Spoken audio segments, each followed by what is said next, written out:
mid ka mid ah dadka aadka lagu jecel yahay ka hadlida diinta islaamka Dr. Zaki Naik mawduuceena maanta waxa uu ku saabsan yahay waa kuma Dr. Zaki Naik soo dhawaada barnaamijka Haldoor magacaygu waa Muscab Maxamed halkanina waa channelka Caamir Yare أقبلت يا رمضان الخير مستبقا والقلب يشتاق دوما أنت تروينا يا درة الكون طاهر نبض خافقنا فالجرح كب لنا فاغسل معاصينا. Dr. Zaki Naik magaciisa saxda waa Zakir Abdul Karim dadkuna ay u yaqaanaan Naik waxa uu ku dhashay kuna barbaaray magaalada Mumbai ee dalka Hindiya sanadku markuu ahaa 18 Oktoobar 1965 waa nin bulsho wax u sheeg ah kaasi oo ka hadlay diinta islaamka iyo diimaha kaleba waa aas-aasaha iyo madaxweynaha jamciyadda baaritaanka islaamiga ah taasi oo magaceedu yahay Islamic Research Foundation oo loo soo gaabiyo IRF جمعيتان وامد متواضع waxayna leedahay warbaahiye caalami ah Peace TV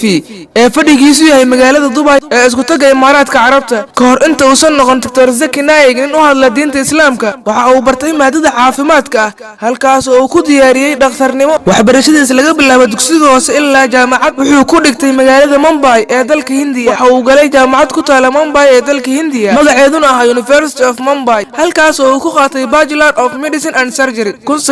Dr. Zaki Naik waxa uu bilaabay in uu ku shaqeeyo daaweynta dadka waxayna ahayd sanadkii uu dibadda u taagay ururkiisii magaciisuna ah Islamic Research Foundation Dr. Zaki Naik waxa uu sheegay in uu dhiirigelintii ugu badneed ee sababtay in uu noqdo qof u hadla islaamka uu ka helay sheekh weyn ee ku dhashay dalka South Africa magaciisuna ah Sheikh Ahmed Deetat mar uu la kulmay sanadku markuu ahaa 1987 Dr. Zaki Naik waxa uu yiri hadafkaygu waa in aan xoog saaro dhalinyarada muslimka ah ee la baqadiintooda islaamka ah isla markaasna u haysta wax laga tagay taas oo uu aaminsan yahay in ay tahay waajib saaran qof kasta oo muslim ah inuu iska saaro fikradaha khaldan ee uu ka aaminsan yahay diinta islaamka Dr. Zaki Naik khudbadiisa oo qoran waxa lagu daabacay wargeysiyo iyo majaalo caalami ah oo ay ugu horeysay majaalada Islamic Fuse nin aad ugu xeel dheer barashada dadka iyo waxa ay ka aaminsan yihiin ayaa Dr. Zaki Naik ku sheegay in uu aad uga yaab sida uu ugu xifdisan yahay Quraanka iyo xadiisyadaba af aan kiisa hooyo ahayn ninka baa wuxuu yiri